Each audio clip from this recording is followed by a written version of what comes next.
I'm Lebogang Manjane. I'm Executive Director of the Independent Schools Association of Southern Africa. And I did enjoy the debate, and I'm glad that actually the debate was not about polarities, about, public, either public or private, but actually about the complexities of the intertwined sections of the systems. And I think it's one system. But what I wanted to challenge David on is that there's far too much emphasis in South Africa, and I think there's a problem. The debate is always about matric results, about quintiles, and about comparing provinces amongst themselves. There's not enough debate about seriously making sure that all children are school ready. That is how you're going to solve quality education in South Africa. And I hope that the DG Murray Trust will do something about pre-primary education, because from 0 to 6, we know that's the most important time in terms of making sure there's quality education. But I think, secondly, what my criticism of David's point is, the department already has interventions in systems, and those provinces that work well in getting matric results do have cracker teams to go in and fix poor performing independent public schools. What are we going to do about making them far more efficient and more system-wide?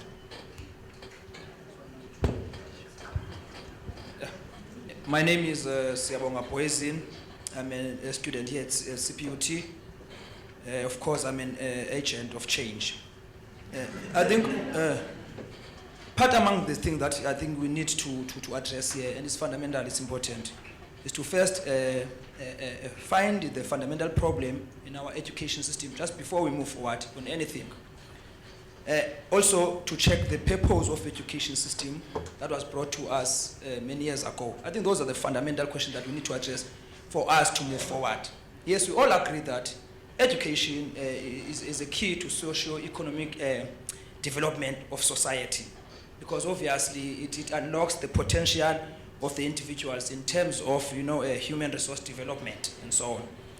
But also, I think it's important to understand that, for an example, it allows us to read and of course to write and count, and that is necessary for employment and for job creation and for economic growth. So those are the things that are very important. But for us to be provoked when we hear the word privatization, especially in education, what we need to understand is that I think this is mainly focused to Dr. Fanti Merve. I think we must understand that we are in a position of ideological contestation, between the state and the private sector, and that we must know, and we can't run away from that fact. And by that, we must understand that as well, that of course, in terms of education on its own is a component in a state. So therefore, the state is the one that is responsible for any components within it. So the education is part of the state, and the state, it's the responsibility of the state to make sure that it funds the education, and that's it. Because, of course, if there is a contestation between the state and the private sector, and that means ideologically, and that means that in a state position, there is an agenda, and the agenda is one.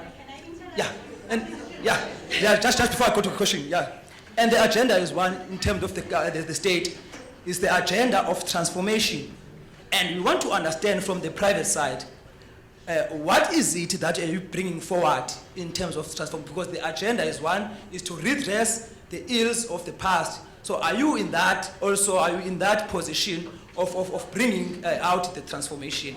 And if it's that, then we agree. If it's not, we don't. We will remain the agents of change. Thank you very much. Please, can you please keep it short, precise the question? Thank you. Hello, my name is Renee McFarlane. I work as a researcher for Equal Education. And my question is also to David Harrison.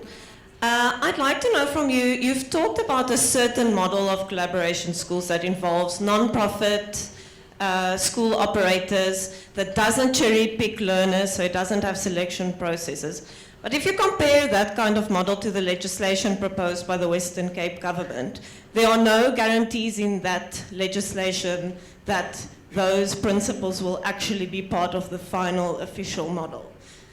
So my question is to you, if you say that you will withdraw from this project if it allows for for-profit participants, is the DJ Murray Trust doing anything to lobby government to ensure that they do put in measures that ensure that for-profit partners aren't allowed to get involved in this project? I don't think it's good enough to say, well, the Western Cape government can do what it wants with this model. And then my second question is based on Heather's critique. If you can maybe explain to us in terms of the theory of change, why it's necessary for these partners to have a majority representation on school governing bodies rather than just some representation or assisting schools on school level. Thank you. Thank you very much. Good evening. My name is Jonathan Ruston. I'm the Provincial Secretary of SATU in the province. I have a lot to say, but to be pretty much by saying that we believe that education is for the public good, and it's the responsibility of the state and no one else to provide education as a premise. Let me ask my first question to David, because I think the hot topic is collaboration schools in the Western Cape. What is your legal framework for being able to establish collaboration schools in the province in terms of either the Schools Act or in terms of the Western Cape Schools Amendment Act? Not the bill that's been published. Secondly, what is your posture on collaboration schools undermining collective bargaining process in the country? And thirdly, I want to ask, what is your view on having two sets of employees? Because some of the schools have state employees and others have employees by the SGBs. Just one question with the chair to Kiro schools. What is your posture on the PIC using the surplus funds of government workers, the working class, to actually fund a private profit-making entity? I must say that we find it completely unacceptable that our surplus of a pension fund is used to enrich stakeholders and shareholders. Thank you.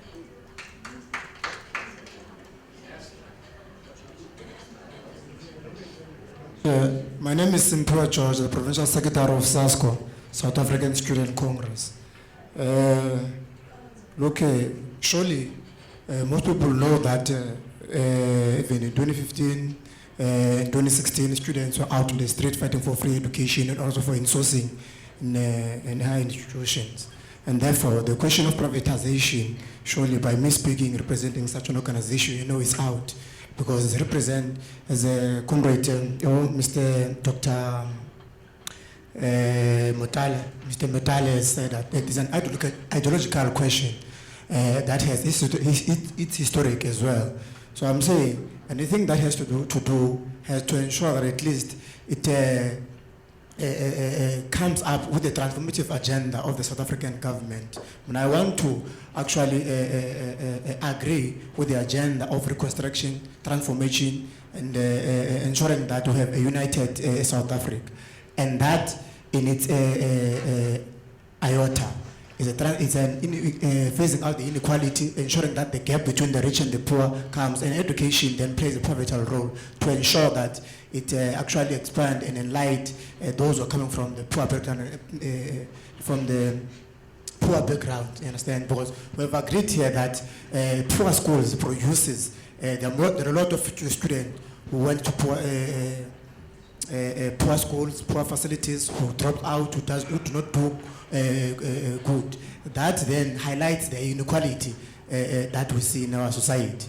And my question now begins to say that in your first, your Kuro schooling, Mr. Dr. Van der Merwe, does that schooling that you run seek to address the inequalities and seek to close division within society that we see? And also, Dr. David, the collaboration schooling, does that collaborating ensure that it seeks to address these inequalities that we see in our society? And do you at least have an understanding that the education itself is supposed to be delivered by government because it's for public good, and therefore the state should actually be it that is in charge of ensuring that it gives the education, because in education there's the curriculum part of it as well. You understand? Thank you very much.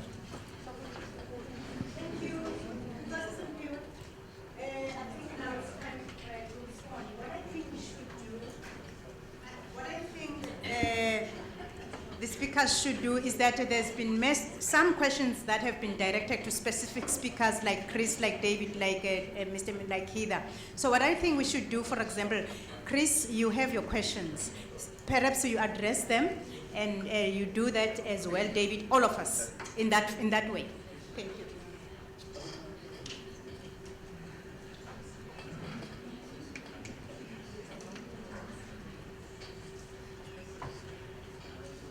I understand that 3 questions was asked. Is the sound okay? Am I speaking loud enough? Like so? Right. The first question, sir, came from you about transformation. Yes. I can confirm on behalf of the company that we are absolutely dedicated to transformation. A year and a half ago, we set up a transformation committee under the auspices of Tabiso Ramasiki, a very knowledgeable change agent that helped the banks to transform. We seek specialists that could help us with that. And since then, we have formulated a transformation charter, which at the right moment when we feel we are ready with it, will share with all schools or groups of schools that can use this charter to enhance transformation. So absolutely dedicated to that one. We also appointed a chap called Pakamiza Nzamele. I don't know whether you know Pakamiza, but he was a very prominent journalist at the Sunday Times. In the post-description strategic relationships, to literally engage with as many as possible stakeholders to see how Kiro can come closer to community and the community's needs. I am for not one moment saying, sir, that we are already there, but we have made a lot of progress. So I can confirm our heartbeat is right. Then, sir, you asked about the PIC. Now, we had several engagements with Dr. Dan. And the PIC obviously seeks for investments that can enlarge their funds to ultimately benefit the pension fund, so that those that must in future draw money from the pension fund will get maximum benefit. So I think the way Dr. Dan sees the private sector is to say, well, we've got a growth company here, it's a good investment case, and the PIC on behalf of the pension fund can grow. So that's Dr. Dan's orientation towards this one. Then a third question came about inequality. Just help me, somebody asked about inequality? Third question? Yes, yes. So, you know, I have been listening quite diligently to the speakers. And I must say, Prof, I'm finding this is a good thing, even though that we have differences. You know, as a teacher, I bat for a child. And if we can get a system where no child is deprived from a good village of education, meaning that that child can become what the child can become, then I think that is the solution. So in terms of inequality, you know what I missed this afternoon is we are focusing in terms of criticism on the private school sector, and that's good, the debate should go on. But folks, as an educationalist, I think we are all in agreement that the general quality of basic school education in the country can be much better. Really, I think that's consensus. Now, the private sector currently only covers for 6% of the 12.5 million children. 600,000 children of 12.5 million children goes to private schools. So we need to look beyond the corridors of only private schools to fix up the general quality in education.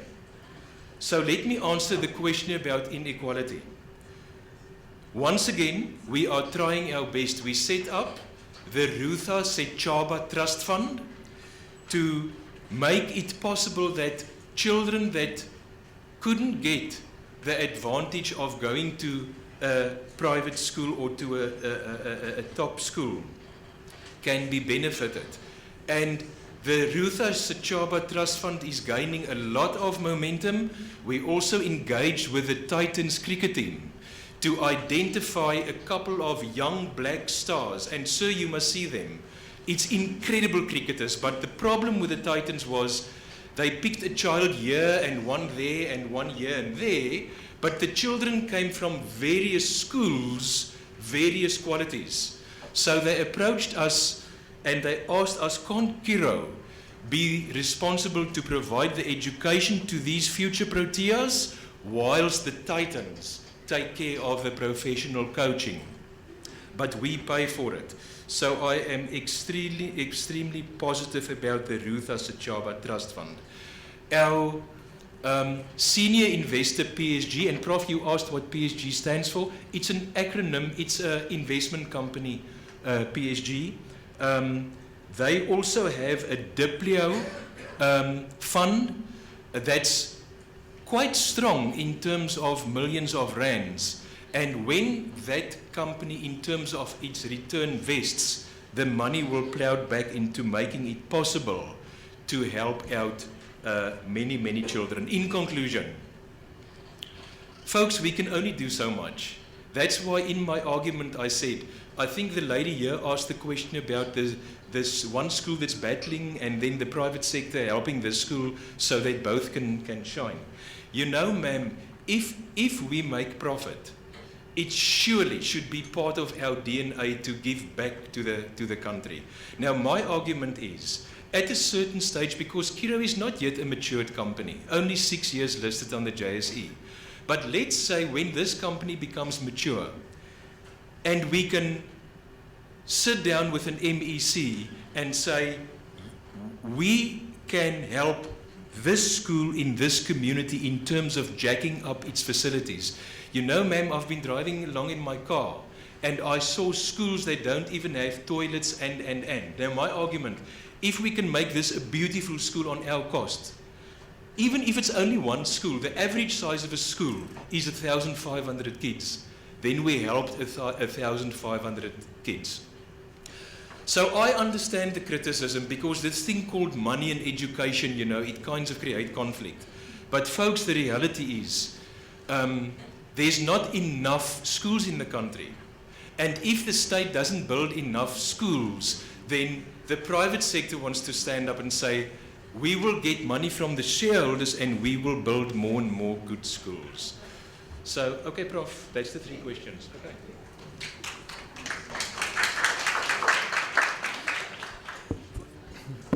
Five questions for me, so it's going to be sound bites. First question, the power of the first few years of life. Absolutely. That's what's going to be ultimately truly transformational. What's DG Murray Trust doing about it? That's where 75-80% of our money is invested. Zero stunting, trying to promote early learning through Smart Start, through Nalibali, through working with Treasury to free up now 2 billion rand extra for early childhood development. This is where we should be investing most of our energy. So I'm completely with you. That's where the power lies. The question around commercialization for, I have to throw the question back at you. I mean, we're working in the poorest 40% of schools. Which commercial operator who wants to make a profit is going to go there? And no, I think within the schooling system. So clearly what we're trying to do is define with the department what collaboration schools are. Non-profit, non-selective, non-fee paying schools. That's our position. And yes, I mean, of course, we're engaging with the department in terms of their draft legislation to ensure that the integrity of the concept and the ideas is held. Questions around collective bargaining. Well, I mean, the Constitution guarantees the rights of trade unions in any school, public or private. So I'm not sure what that question means. The legal positioning of the school. In terms of the National Education Collaboration Trust, space has been created for innovation in the sector. Clearly, it's got to be with the permission of parents to innovate in a school. And so once again, I say, parents are the one that invite collaboration schools in. Parents are the ones who kick them out. It's parents who decide.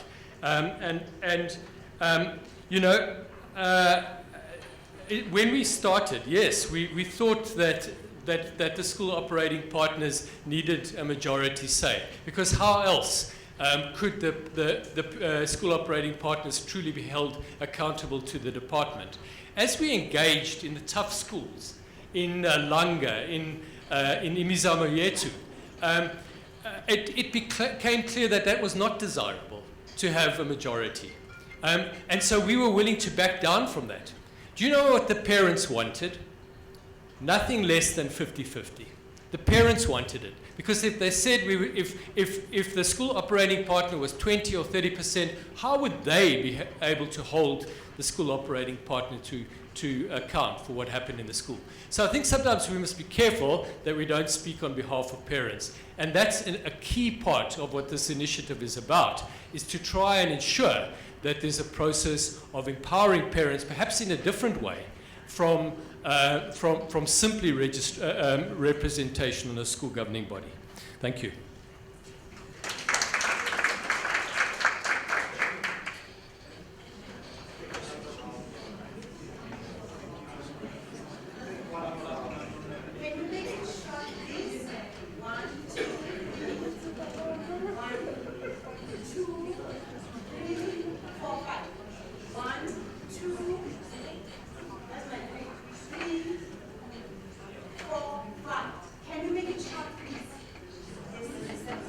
I'm Zainu from Science Education UWC.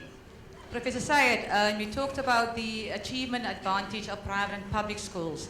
So my question is, what is the success rate of private versus public school students at tertiary level? And also, Dr. van der Merwe, you said that you are planning a tertiary institute of the Curo schools. Since there is already a divide on the school level, so won't this just create a further divide in terms of private versus public education? And Mr. Mutala, I would like your viewpoint on the establishment of private tertiary institutes, yes, as such as the Curo schools. Thank you.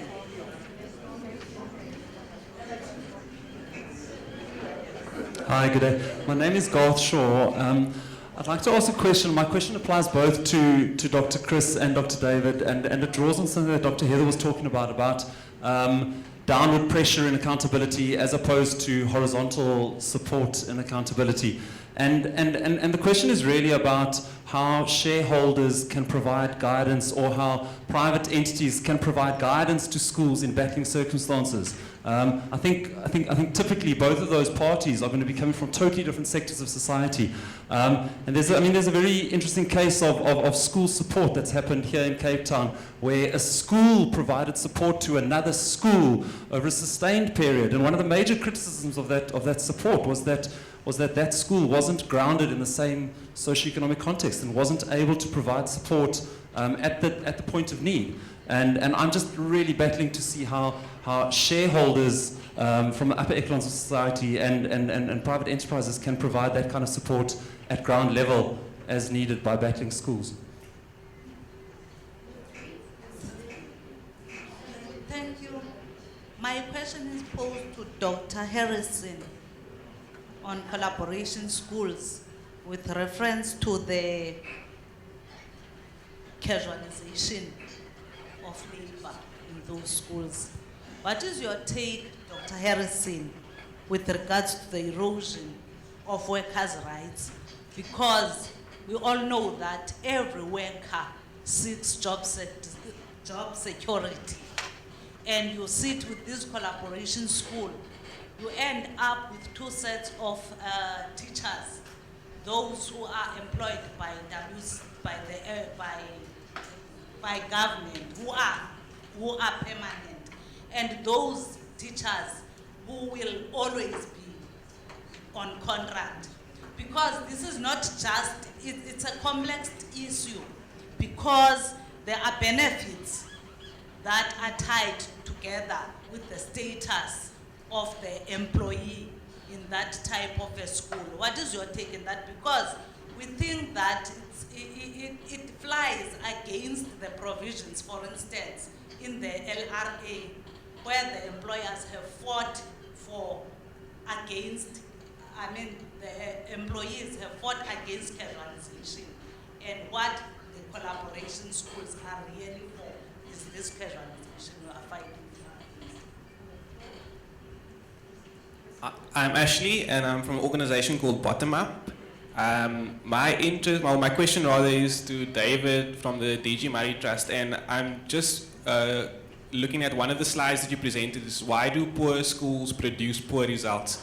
And some of the things listed here are language and cognitive factors. Poorer schools lack the extent and the diversity of social capital or school level cultures of teacher development, etc.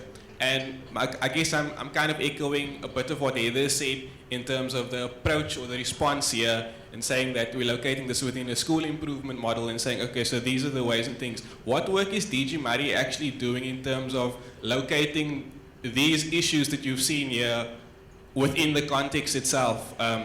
Why are these problems here? We're talking about the historical context of South Africa, we're talking about distribution of resources, the way in which schools are positioned. What work is being done to actually analyze and study those problems as they are, particularly to each school, rather than just saying, oh, poor schools, we need to give extra reading, we need to do extra maths, or we need to skill up teachers, without looking at what are the specifics within each of those schools.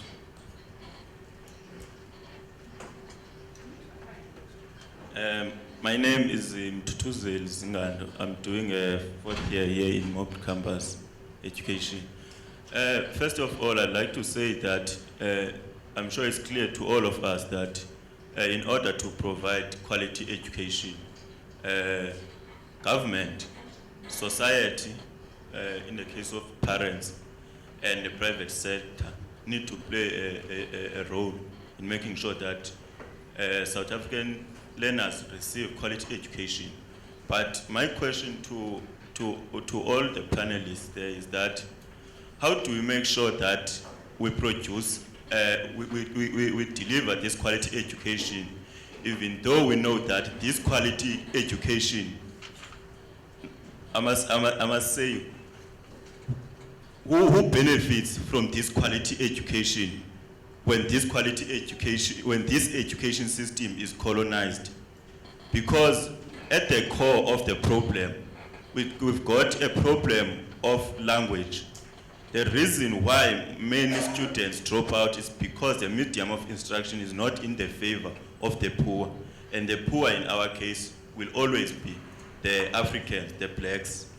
So how do you make sure in both private and collaborating schools, how do we make sure that we provide quality education, whereas we have this problem that many people run away from, of language? Thanks very much. Okay, there's just someone crying here. Crying, literally crying to ask a question to Chris. Can we allow him short, just a short question, and we stop? Yeah. Hi, sorry. My name is Khotatso Meka from Old Mutuals Investment Fund, which has a substantially large investment with Curo. Well, just let's maybe talk. Yeah, my question is in terms of, I think a lot of people have asked about transformation, etc., which I didn't quite get the context. But in my context, there's commercial and there's the actual schooling. From a commercial perspective, what are you doing in terms of transformation at sort of shareholder level and at upper management level, because the only people that I've ever interacted with Curo are all, mainly male and pale. And then just quickly to answer one of the questions here about the privatization and who does it benefit, etc. I think, as Chris has correctly mentioned, private schools only make up 5% of all schooling. The government, instead of criticizing the private sector, the government controls the majority of the education. They've got masses and masses of budgets. We've got one of the highest proportions of our budget going towards education. More money being thrown to the problem by the wrong operators is not going to solve that problem. And one thing that Chris has also said was not that the government is doing a bad job, but that they can work together. And we have tried to work with the government. Some successes, but a lot of resistance. Thank you very much, Khotatso. I think each one of you has a question. And then can we start with Chris and then we go this way? Okay. Shall I start with Old Mutual? Sir, thank you for investing in us.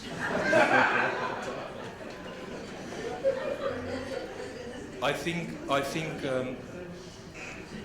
think your question is spot on.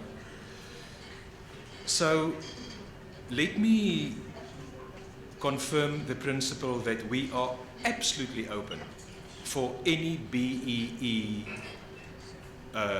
transaction. Over the years, we were literally approached by many different groups. The other day I had 3 lovely gentlemen from Gauteng that brought a couple of families together with a particular amount. Obviously, I must protect their names and so on, but we are looking at it. Then, as you know, we are a listed company. We've got 21,000 shareholders globally. It is a public traded entity, so anyone can buy shares. Then what also happens from time to time, and it varies from our AGMs to AGMs, but typically the chairperson of the company will ask the approval of a resolution to have 10% of your shares under your own management. So there's many ways to actually enhance transformation at shareholder level. Bear in mind, as you know, a listed company gets a shareholder register from board meeting to board meeting, and obviously for us to scrutinize 22,000 shareholders and to actually come to the conclusion what the kind of profile is extremely difficult. So let's address the principle. Absolutely open for any person, individual or entity that approach us with something like you suggested. I know Jannie Maton and Piet Maton is also absolutely open for something like that. Prof. Wallam here, can I just answer the other questions as well? Oh, management level, yes. So our board is 100% representative. Shall I name the names quickly for the audience? So it's 100% representative. And while I have the audience here, gee folks, yeah, I can confirm it. It's a public company, you can go check it out, our board. At EXCO level, we are moving very aggressively. Remember, I made mention of the transformation charter. So we are dedicated. Then you must just help me. Also, sir, 40% of our total staff, now remember, all of them are not teachers, are black folks. Now let me admit, I sat with Panyaza Lesufi in his office and I said, sir, if we were to go headhunt all the great teachers in the state sector, then I'm not showing my bona fides and I'm not helping the state, because we are promoting that we want to work adjacent with the state. So we have a program in terms of appointing, enhancing transformation. It's going according to plan, but we would like to enhance it faster and faster. The nice thing is that our students from our tertiary institutes that apply for our post, the youngsters, are like 100% the profile of the country. And we adore that. Sir, somebody had a question about, sir, I think it was you, the general challenge in education. I'm going to make it very brief. Sir, very brief, Prof. I'm a curriculum developer. I've worked with many state schools because we have conferences where we invite, Prof, all the state school teachers in our vicinity to come collaborate with us. And we learn from them and they learn. It's a collaboration. But I'm going to make 3 sounds. Quality lies in school management and in the subject knowledge of the teachers that's standing in front of your kid. My humble opinion is that the unions must play a role in upping the skill sets of teachers. We will play our role, but obviously the state also have their mechanisms. Somebody asked me about the tertiary lady, I think it was you. So our argument is this, same as in Kiro. Lady, we are small. There's 26 public universities in the country catering for 1 million students. According to our research, especially the popular degrees, there's not place for all our kids to actually be admitted to the universities. So the admission policies is so strict that for some of these qualifications, you literally need 75 to 85% to be allowed. Not even mentioning the dilemma in the medical schools where you need more than 90%. So according to our statistics, 50,000 students, folks, 50,000 grade 12s per annum can't get access for the degrees at the universities that they would like to attend. Now, remember, a tertiary institute over the years is partially state funded. So parents always had to contribute. What I didn't tell you is CURO stands for affordable education. Now, I know it's not cheap, so you can criticize me there. But we promote affordable. So same in tertiary. If we could put a product on the table that makes it inviting for the 50,000 students that don't get placement. Lady, I was a 65%er in matric, and I didn't turn out too shabby. So people mustn't tell me that if you get a 65 with the difficult subjects, that you can't make it. If there's care taken by the lecturers, lady, then we can push those children through. Okay, last but not least, Prof, one more question. Oh yes, colonialism. It was somebody here. Yes. Folks, just give me a half a minute. We can't gamble with this country. This is a great country. I am a positive SA citizen. The future of the country is in the hands of our youth. Now, we've got to create top pilots, top medical students, top teachers, top CAs, top this, top that. We mustn't stand back for the world, folks.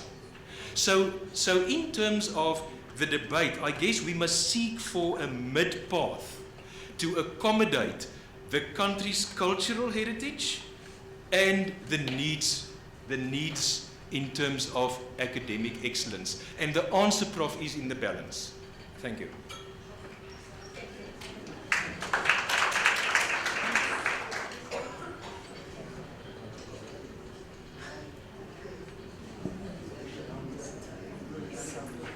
I think you're just feeling sorry for me that I didn't have any questions to answer.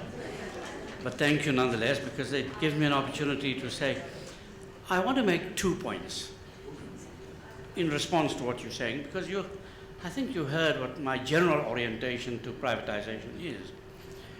But because it's so general, it doesn't, you have to drill down to understand the implications of what I'm saying. The first implication is this.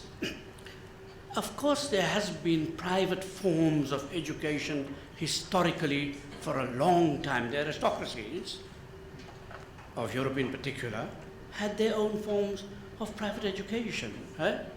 The upper classes in the emerging democracies, even to this day, you know, they have their own forms of private education. They've had that. There's homeschooling, which in some ways is also a form of private education.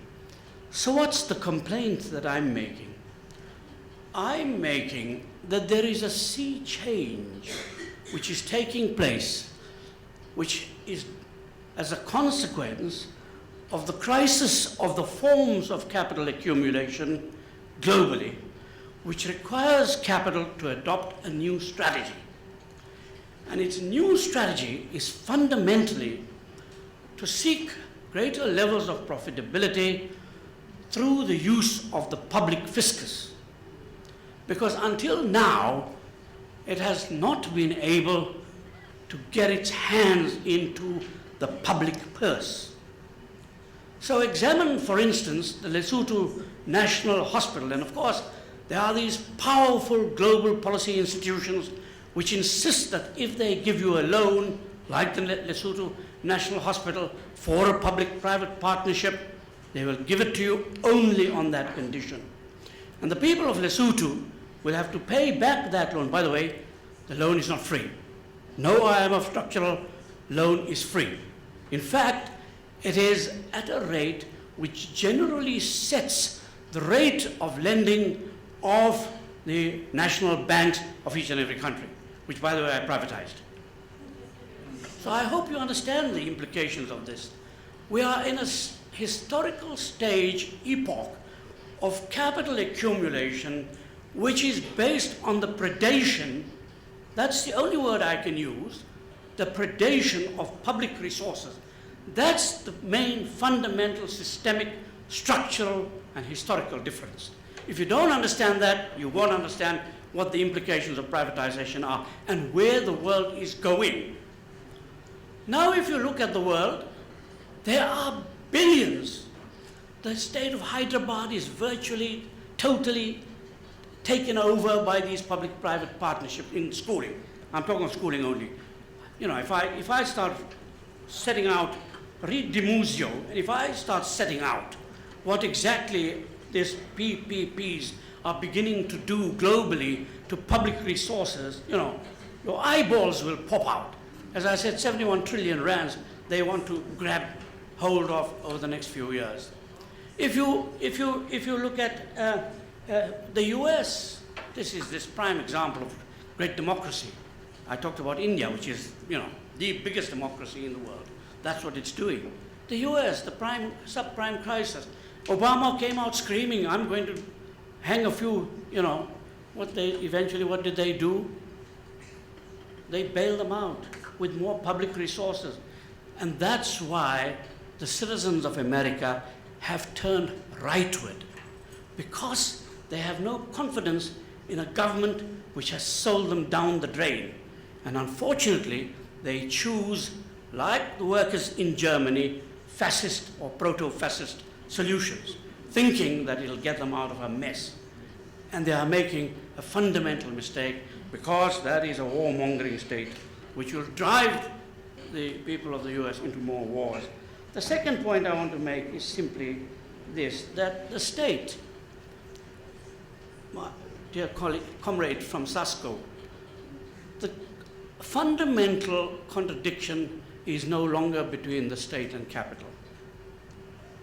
Because the state has abandoned, and I'm talking of the major states of the world, have abandoned their democratic mandate in favor of becoming subservient. The example of the PIC and Old Mutual, about 400 million rands from Old Mutual and the PIC's funds in support of private education in this country is a minuscule, it's a small example. States all over the world are compromising their democratic mandate by pouring money at the behest of global corporate, deregulating the things that prevent corporate raiders from destroying the environment, destroying public life, destroying our democratic responsibilities. Ask the people from Equal Education whether there is enough money in this country to meet the basic infrastructural requirements of public schooling at the lowest level. Ask them. They've done all the detail, the work on it. The truth of the matter is that the state has agreed to the austerity measures. Are you with me? Somebody say, I heard somebody say, well, you know, we throw money at so and so. Well, please go and look at those schools and see how much money is thrown there. It's really a complete misconception. It's a complete misconception, and we have to understand that the role of the state is being every day vitiated by the power of capital.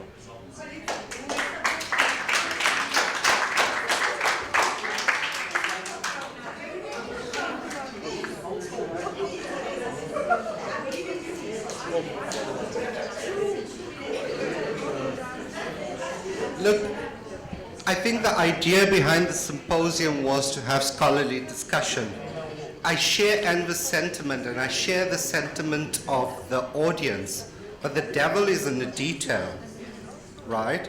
In India, just one fact, in every well-functioning government schools, in the states that have well-functioning government schools, the number of students in private schools and universities declined in a year.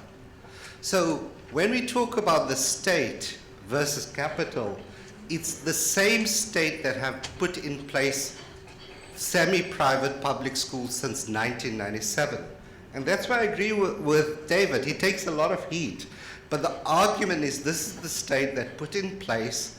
This is also the same state that has a BEE preferential policy which allows corporate investment in education and in private education to get preferential procurement contracts. So when we talk about this, the same state that puts PIC money, so when we talk about the state, we need to know who the state is. And I think the state is not the benign, benevolent government we think it is. And for me, that's the polarity we need to shift. The blurring of the boundaries is between the state and the public and private, and the changing composition of the state, which is what I was saying in the paper, Yusuf. It's about the state separating out, which David picked up on, separating out responsibility and provisioning. That is a fundamental conceptual shift, and that's where I differ with David, not the other things. It's around that fundamental shift they're making, whether it's the right thing. And then fundamentally where I differ with David, I think, is whether you think the X model C option or the quintile 5 option is the one that can be generalized to 80% of the schools. And that's where we differ as well. And I think it's those debates I think if we need to walk away from, to see the state not as benign, but as a subject of contestation with capital in the state, not outside the state. And I think that's the polarity we need to move beyond, because we've had semi-private schools since 1996 or 1997. Thank you.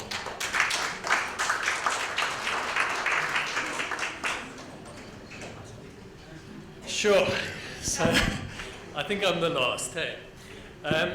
So I have to agree with Enver that the world is at a crossroads.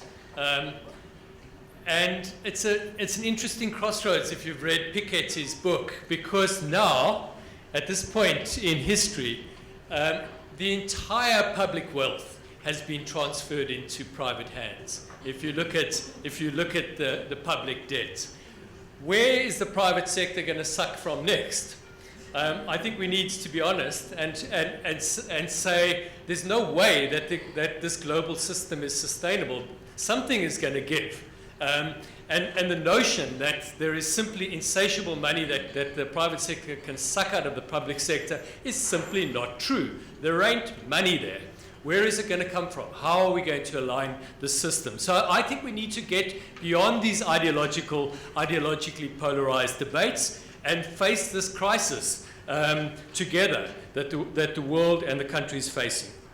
In terms of accountability, look, we don't have all the answers. What we know is that what we're trying to ensure in the collaboration schools is that the child is at the center, that any sort of learner appraisal benefits the individual child first, benefits the school learners collectively, is directed into a process of individual teacher development, is then directed back to the parents so that parents can participate in their children's education, is then directed to the circuit, and the district does not bypass them, and then to the province. Clearly, there has to be an agreement that we have with the province, but we're trying to create a bottom-up type of accountability.